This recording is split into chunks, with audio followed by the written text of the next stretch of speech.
Serial Brave ditulis oleh Jasmine, diceritakan oleh Jasmine. Suasana yang mencekam, suara gesekan-gesekan besi yang terdengar jelas, dan air yang bercampur dengan cairan merah. Di belakang tembok, hanya tersisa seorang anak perempuan. Dia melihat keluarganya dibantai habis. Anak itu kini berusia 16 tahun dan dikenal dengan nama Ling. Ling diam-diam mencari tahu siapa pembantai keluarganya. Hingga akhirnya dia bertekad masuk ke sebuah akademi. Negara Qi membuka Akademi Song untuk mempelajari seni bela diri dan spiritual. Semua peserta yang ingin masuk harus melalui tahap seleksi-seleksi. Keesokan harinya, semua pendaftar berkumpul di Aula Qi. Mereka melaksanakan seleksi pertama, yaitu harus melawan senior akademi dengan menggunakan teknik bela diri. Ling melawan seniornya menggunakan teknik bela diri berupa putaran angin yang diajarkan oleh ayahnya dulu. Tahap kedua, Ling harus menjaga keseimbangannya di atas tongkat dengan spiritualnya. Semua peserta yang lolos, termasuk Ling, diarahkan ke akademi melalui pegunungan. Tengah malam, Ling diam-diam pergi ke tempat pembantai di bawah gunung. Tetapi di jalan dia bertemu dengan bandit. Bandit itu melemparkan jarum ke tangannya hingga membuat Ling bergegas kembali ke akademi. Tetapi tiba-tiba badan dia menggigil dan kaku. Hal itu terdengar oleh ketua akademi. Akhirnya saat dicek, meridian milik Ling tidak lagi seimbang. Hingga akhirnya dia diberi obat dan disarankan untuk beristirahat. 1 tahun berlalu. Ling sudah memiliki teknik bela diri yang tinggi dan spiritual yang tinggi. Saat berjalan, dia melihat sesuatu air terjun. Saat mendekatinya, dia tiba-tiba tersedot ke dalam. Membuka mata, dia sudah berada di sebuah kota. Kota itu bernama Kota Penjahat. Semua orang di sana harus memakai topeng agar identitasnya tidak diketahui. Kota itu tidak ada yang tahu letak pastinya. Tiba-tiba terlintas di pikiran Ling untuk mencari tahu siapa membantai keluarganya itu. Dia bertanya kepada warga-warga di kota itu. Akhirnya dia tahu pembantai keluarganya. Orang itu adalah ketua sekte kegelapan.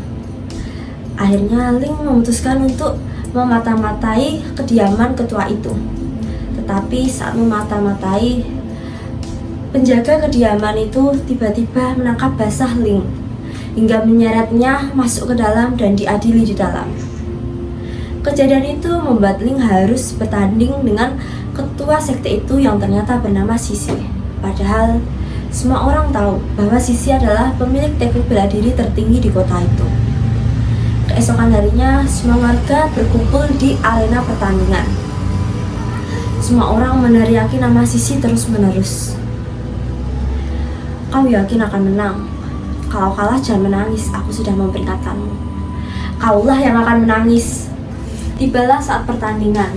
Ling mengeluarkan jurus pemecah langit yang disatukan dengan teknik pedang. Tetapi Sisi berhasil menghindar dan berbalik menyerang Ling menggunakan jurus petir kegelapan yang hampir membuat Ling terluka. Pertandingan semakin memanas. Ling dan Sisi yang sama-sama terus bertanding hingga membuat mereka terluka. Tiba-tiba Sisi ingin menusuk Ling dari belakang, tetapi Ling berhasil menghadangnya dengan tangan yang memegang ujung pedang hingga membuat tangan Ling terluka dan cairan merah menetes kemana-mana. Luka itu membuat Ling mengingat masa lalunya dan traumanya bergejolak hingga membuat tekadnya semakin membara karena dia teringat kejadian pembantaian keluarganya. Ling akhirnya mengeluarkan jurus pemecah langit yang disatukan dengan jurus teratai biru hingga membuat Sisi terlempar jauh dan membuat sebagian arena hancur lebur. Akhirnya Ling memenangkan pertandingan itu dan dia berhasil keluar dari kota itu. Tujuan pertamanya keluar dari kota itu adalah ke tempat pemerintah. Dia lalu melaporkan bahwa pembantai keluarga Ling telah ditemukan.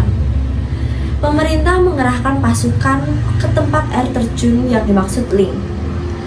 Hal serupa terjadi kepada pasukan itu. Mereka tersedot ke dalam air terjun dan tiba di sebuah kota. Awalnya pasukan itu tidak tahu bahwa kota itu adalah kota penjahat.